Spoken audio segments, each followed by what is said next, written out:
Joignez-vous à la discussion. Appelez ou textez le 187 Cube Radio 1877-827-2346. Alors, nous discutons avec Elsie Lefebvre, analyste politique que vous connaissez bien, chroniqueuse au Journal de Montréal. Elsie, on a un petit extrait de François Legault. Est-ce qu'on écoute ça, Jean-François? On écoute ça. Je vais écouter la population concernant le troisième lien, de voir qu'est-ce qui est proposé par la population, parce que c'est clair que ça nous a fait très mal, cette décision de l'abandonner.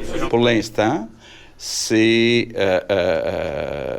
la balle est comme un peu dans le camp des citoyens. Les citoyens nous disent, on n'a pas aimé votre décision. Maintenant, qu'est-ce qu'on fait avec ce dossier-là? Je suis là pour servir. Je suis là pour servir les citoyens. Est-ce que vous ouvrez la porte, donc, à un troisième lien routier? Ce que j'ouvre la porte c'est de consulter les citoyens puis de voir ce que les citoyens veulent. Il me semble que tu fais ça avant. C'est comme... là, il dit, on va consulter. Ben oui, mais c'est au début de tout, tu aurais dû consulter, non? Exactement. Puis, tu sais, il a consulté sur ce dossier-là. Et je veux dire, il a fait 2 élections en faisant cette promesse. Donc, il savait très bien la position des chambres de commerce, des élus municipaux, des citoyens. Alors, la consultation, il y en a eu beaucoup. Puis là, aux déclarations là, qu'on vient d'entendre du premier ministre qui ont été hier, là, il vient juste en ce moment, c'est la période de questions. Puis à peine quelques secondes, il a dit, parce que là, les libéraux ont posé la première question sur ce dossier-là, genre en disant que bon, c'était de l'incohérence et tout ça. Et M. Legault a répondu, parce que moi, je me disais peut-être qu'il va réajuster le tir, peut-être qu'il va dire bon, là, il a dit depuis 5 ans, je n'ai pas hésité à m'ajuster, à consulter. Et là, il a ajouté, on ne va pas exclure un troisième lien, peu importe la forme que ça prendrait, mais on va consulter. Donc, il y a vraiment, là, il réitère, parce que hier, quand on écoutait son point de presse, au début, il a dit, bon, on a reçu un message, on va consulter, c'est normal. Bon, là, tranquillement, pas vite, les journalistes posaient des questions, puis moi, j'avais le sentiment que c'était peut-être fait embarquer là, par les journalistes, puis il était allé plus loin que ce qu'ils pensaient, mais là, clairement, ce matin, il réitère cette même position. Donc, c'est sa position, c'est clair. Et moi, je la comprends pas. Là, d'un point de vue stratégique, la seule bonne chose, c'est qu'on parle pas de la victoire du Parti québécois depuis hier, depuis qu'il a annoncé ça.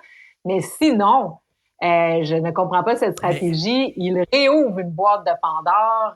C'est quelque chose. Mais Elsie, s'il veut vraiment s'attaquer à un lien qui est brisé, le lien de confiance, le 4e lien, c'est le lien de confiance qu'il faut qu'il rétablisse, pas le 3e lien.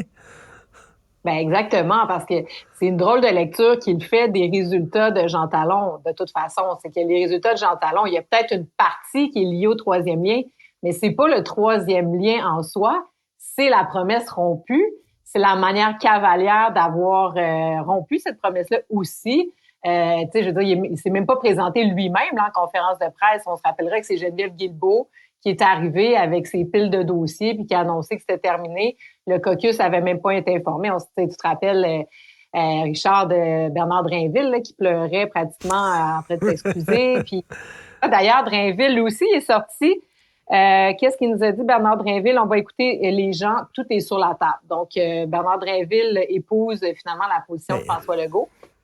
Puis moi, ce que je trouve bizarre, là, c'est qu'au lendemain d'une défaite aussi cuisante que celle que la CAQ a connue dans Jean Talon, il y a eu plusieurs réponses. Tu sais, je veux dire, il y a plusieurs analyses à faire de cette défaite-là. Comme je disais tantôt, le 3e lien. Il y a aussi des négociations dans la fonction publique. Il y a quand même une vingtaine de pourcentage de citoyens qui sont dans la fonction publique, qui en ce moment revendiquent. Il y a toute la question du coût de la vie. Il y a plein de choses.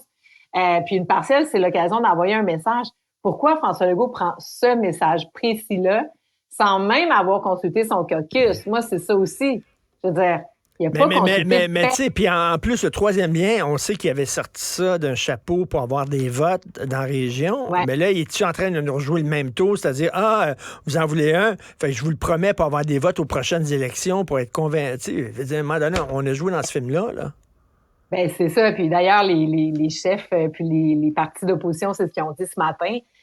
Jamais 203.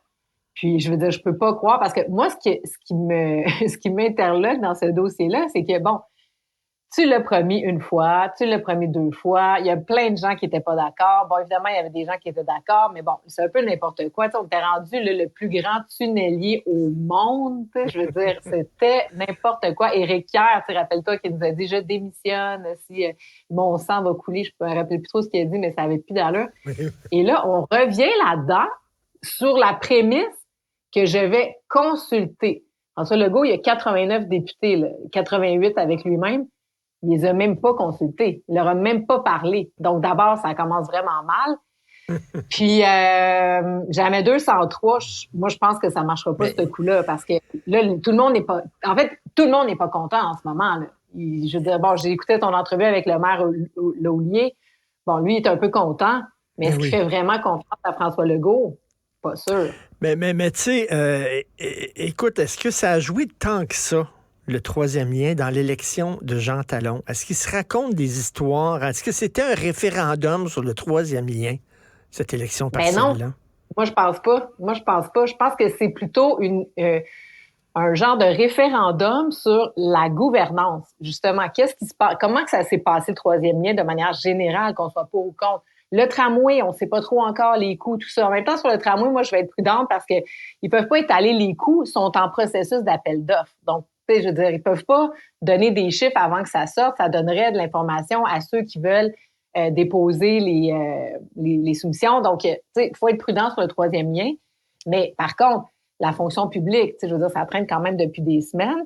Ensuite de ça, en santé, en éducation, c'est quand même pas les meilleurs coups qui se sont passés depuis les derniers mois.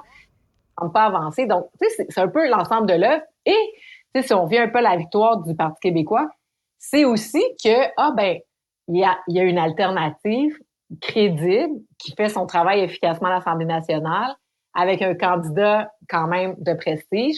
Donc, c'est un peu des deux, tu sais, parce que c'est sûr qu'un parti politique va toujours, tu sais, on dit qu'on défait les gouvernements. Donc, c'est sûr qu'un parti politique va récolter la grogne face à un gouvernement en place. Mais donc, c'est aussi la bonne performance du Parti québécois qui explique ce résultat-là. Donc, il y a tellement de choses à analyser. Ils n'ont même pas encore analysé les pôles de vote, qui est sorti, où c'est sorti, est-ce que les centres de personnes âgées, est-ce que les jeunes, est-ce que, tu sais, je veux dire, il y a tellement de choses à faire avant de sortir comme ça. Moi, j'ai trouvé que sa sortie était excellente le soir du vote quand il a dit, OK, je prends la pleine mesure, je prends la responsabilité, on va écouter les gens, on va retourner vers les citoyens. Puis, tu sais, on va vous reparler. Mais fais ça, là. Fais ça. Fais pas une promesse improvisée. Ben non, de ressortir cette histoire-là, écoute, c'est ouvrir la boîte de Pandore. C'est comme nous rappeler à quel point nous avait menti sur le troisième lien, alors qu'il y a tout intérêt à faire oublier ça, ce dossier-là. Au contraire, il le ramène à l'avant-plan. Exact. Puis moi, ce que je trouve un peu particulier, c'est qu'il le fait parce qu'effectivement, dans la région de Québec, c'est compliqué. Puis je pense qu'il a raison quand même dans son analyse qu'il y a une couple de comtés, notamment sur la Rive-Sud de Québec, mais peut-être d'autres comtés à Québec qui seraient menacés là, si la CAQ, je veux dire, à cause des décisions de la CAQ. Mais là, le mal est fait. Donc là, tu ajoutes... je comprends pas c'est ça, c'est que ça le décrédibilise. Moi, je trouve que c'était une réaction comme un peu en panique aussi. Oui. Puis, comme un peu triste, parce que moi, je l'aime, là, François Legault. Je trouve que c'est un bon premier ministre. Puis, je suis comme un peu attristée de voir, coudonc, comment ça, là, qui est complètement désorienté comme ça, puis qui prend des positions comme celle-là. Est-ce que les gens qui l'entourent le conseillent correctement? C'est bizarre. Et Tom Mulcair m'a dit, il est sonné. Tu sais, quand tu reçois un coup de poing, là, puis t'es comme boum, boum, je pense qu'il est encore sonné parce que une victoire du PQ, c'est une chose, mais une victoire éclatante comme ils ont eu, ça, ils ne l'attendaient pas en tout. En terminant, toi, est-ce que ça t'a étonné, cette victoire-là? Spectaculaire du PQ? Oui. Parce que, je veux dire, l'organisation que la CAQ a mise en place pour cette campagne-là, je me disais, il n'y a aucun parti dans une élection partielle qui va pouvoir battre ça. Parce que tu peux avoir une organisation à l'échelle nationale dans une élection générale, puis donc, tu sais, les forces se répartissent. Mais là, tu avais la machine de la CAQ, 89 députés, des bureaux de ministres, des attachés politiques qui ont fait des opérations de porte-à-porte. Tu sais, quand tu fais des élections, là, amener 100 personnes là, dans une journée, faire du porte-à-porte, là, c'est énorme. Là. Tu fais ça une fois ou deux en élection. Les autres, ils l'ont multiplié. Donc, juste à cause de cette organisation-là, je me disais, même si le Parti québécois, ils font bien les choses, ça ne sera pas facile. Presque impossible. Donc, à 44 imagine. C'est dans le fond, pourquoi François Legault est vraiment les efforts qu'ils ont mis pour gagner. Je pense que c'est comme sonner. Merci beaucoup. Elsie, merci beaucoup.